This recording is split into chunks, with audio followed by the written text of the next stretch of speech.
PBN, video number 4. Today we simply have to clarify and make the distinction between precision, non-precision approach, 2D and 3D approaches, and those approaches who has the minima published as both DA and NDA. Let's make some clarity about this. If you're interested in this topic, follow me into the Pilot Lounge.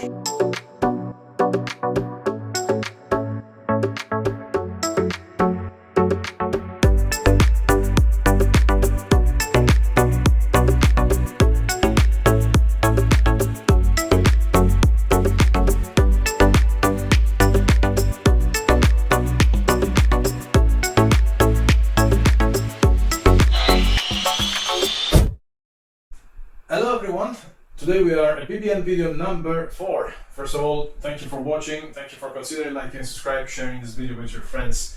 And today we're just doing a clarification about terminology. There is a video disclaimer about all my videos and I will be very grateful if you are familiar with this video. Most importantly today is a typical example because what happened is that on my previous videos there was an area concerning 2D approaches, 3D approaches that were left I would say unclarified.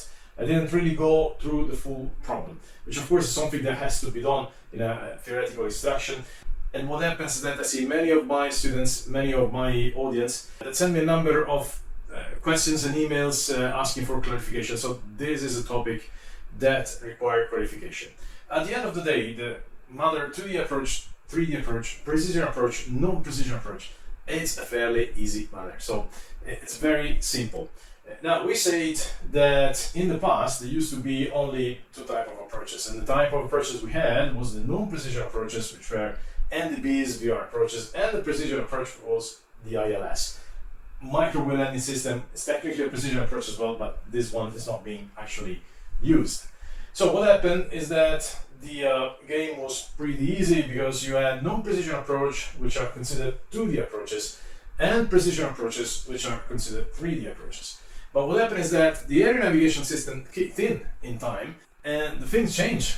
What happened is that even the non-precision approaches today can be considered a 3D approach. So very simply, without even getting into the PBN, to the RNP approaches, very simply, even an NDB DME approach might be very well a 3D approach. So what is required to make a non-precision approach like an NDB DME or NDB timed approach? What is the requirement to transform this NDB DME 2D approach into a 3D approach? Well, the requirement is an electronic guidance.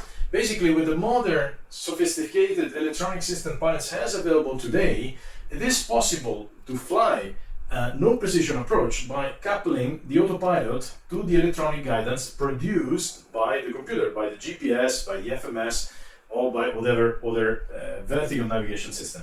So every single time the pilot is presented with an electronic guidance, well, that electronic guidance transforms the approach in a 3D approach. Now, the fact that the approach is a 3D approach, because on board my aircraft I have electronic guidance, does not mean that that is a precision approach. So the difference 2D, 3D is made by the presence of electronic guidance. The difference between precision and non-precision approach is made by the fact that the approach is certified for the vertical guidance or not. Obviously, if I am flying an NDB DME approach and I'm using the FMS to guide me vertically, that is totally legal to couple the autopilot to the LNAV and VNAV. But obviously, for the lateral navigation, yes, I can use LNAV, but I must cross-check my position using the NDB, because what certifies that approach is the NDB. For what concerns the vertical, I must verify my position using distance and altitude, because that is what certifies the vertical position. But the job of the pilot is now shifting from a job of controlling the vertical profile using distances and altitude, is shifting from that to verifying or cross-checking the electronic profile. So all the pilot is doing now is just verifying that the altitude and distances are corresponding. And this transforms the 2D approach into a 3D approach. Okay. Now, once this happens, and this, I know very well that this is a gray area, and actually we have some references that we might use. Actually, the ICAO Doc 8168 In Part 2, Section 5, Chapter 182, clearly say that the CDFA with advisory VNAV guidance calculated by onboard equipment are considered 3D operation. So this is fairly clear, but I would say that the EASA regulation in the guidance material 33 Annex 1 definitions clearly say this sentence, which I would say clarify any doubt, because it says a non-precision approach NPA flown as CDFA with vertical path guidance calculated by onboard equipment is considered a 3D approach. Depending on the limitation of the equipment and information sources used to generate the vertical guidance, it might be necessary for a pilot to cross-check the guidance against other navigation sources during the approach and to ensure the minimum altitude height over published step-down fixes observed. CDFA with manual calculation of the required rate of descent are considered to the operation. So that's exactly what we just said, okay? So one thing is the precision, non-precision, which depends on the certification of the vertical guidance. One thing is the existence of a vertical electronic guidance that might be used by the pilot but is not certified.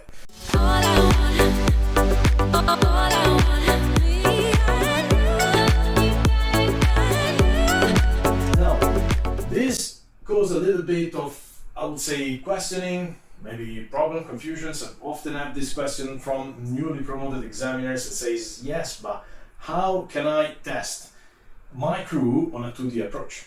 Because modern aircraft like 737, Airbus 320, G1000 equipped aircraft, they have a huge amount of electronic systems that might produce a vertical profile. Even in the case of a GPS loss, most of the aircraft can use the air navigation system to produce a vertical profile, barometric aided. So it's virtually impossible. And here I agree, we kind of enter in a kind of loophole certification for simulators, because modern aircraft simulators does not have specific requirement for the type of failure that the air navigation system must have. So you can simulate the failure of the air navigation system, which normally transforms into the FMS switching off. But there is no legal requirement to be able to simulate a map shift or a spoofing or a jamming. And that is a problem, because that is the case where the pilot really needs to be able to fly a 2D approach. The case where the air navigation system has an incorrect vertical and or lateral position. And then you have to revert to what would be the VOR and vertical speed without making reference to any electronic guidance. But it remains the fact that in modern simulators, yes, you can create a number of failures that will produce the total loss of the onboard electronic guidance, and at this point the pilot will be able to fly a 2D approach. And as a matter of fact, if you want to be strict with the rule, well, the EASA clarified that examiners should test their pilots on a 2D approach, so on an approach without any help, without any electronic vertical guidance. Paolo's Pilot Lounge. Like and subscribe now.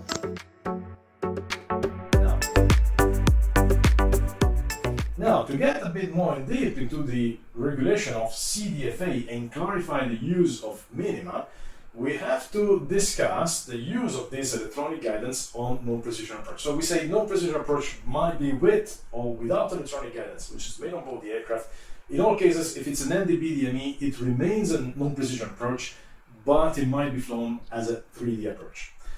Well, at this point, the approach might be flown as a continuous descent final approach down to a decision altitude.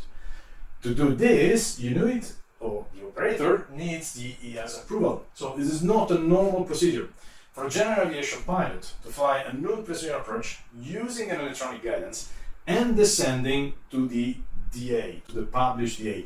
Now, it's also true that very often you look at the European charts and you will find that the DA, decision altitude, is equal to the MDA, minimum descent altitude. So there's no factual difference.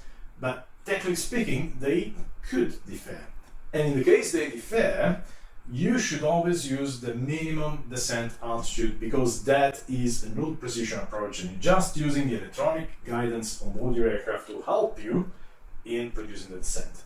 However, if your operator has been certified for such type of operation, In the case you do have the 3D approach, you do have the electronic guidance on board, although that electronic guidance is not certified for the approach, well, you can use this electronic guidance to use a DA, decision altitude, instead of a minimum descent altitude. So in this case, you are flying a non-precision approach, 3D approach, down to a decision altitude. In non-older cases where your operator has not been approved, what happens is that the NDB DME approach is going to be a non-precision approach flown as a 3D approach down to a minimum descent altitude.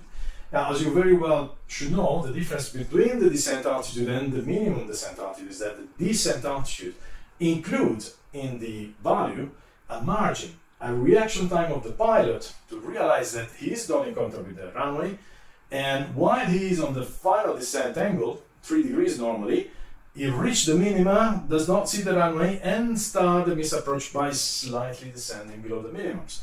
In the case of a minimum descent altitude, the minimum descent altitude can never be busted. In no case you can go below the minimum descent altitude, which means that if you are doing a continuous descent final approach and you are approaching the minima and you don't see the runway, you have to endeavor so as that the whole decision to go around, start of go around, and initiation of the positive climb, all of those actions are done above the minimum descent altitude. As I said, that's just a theoretical problem in Europe because most, I would say all the charts I've ever seen, they have the same DA or MDA, but theoretically speaking, those two values could be different, and therefore, that's the reason why on non-precision approaches, you find published DA and MDA.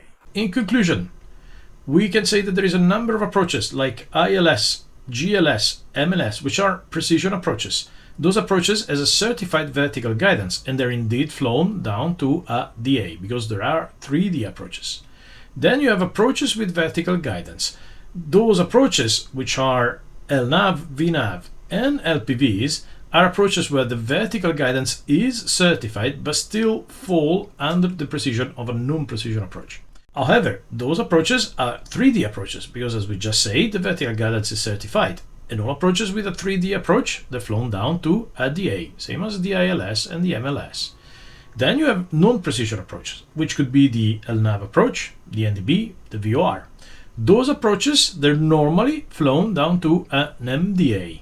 But if the operator is certified for this type of operation and the pilot is presented with an electronic guidance, although that electronic guidance is not certified, then the authority might authorize the specific operator to fly a non-precision approach as a 3D approach and therefore flight down to a decision altitude. So to fly a non-precision approach down to a decision altitude, you have to look at the specific SOP of the operator. Otherwise, it is flown down to an MDA, eventually a rounded up NDA. You have to look again at the operator SOPs. Ladies and gentlemen, thank you very much for your attention on this quick topic. I hope this clarified any doubt that could have arisen. And as I said, disclaimer is very important. In my videos, there were omissions that I agree created doubts and misunderstandings. I'm very sorry for that. So I hope this video clarified any possible doubt and omission that was done on the previous one. Thank you for your attention, and I'll see you soon.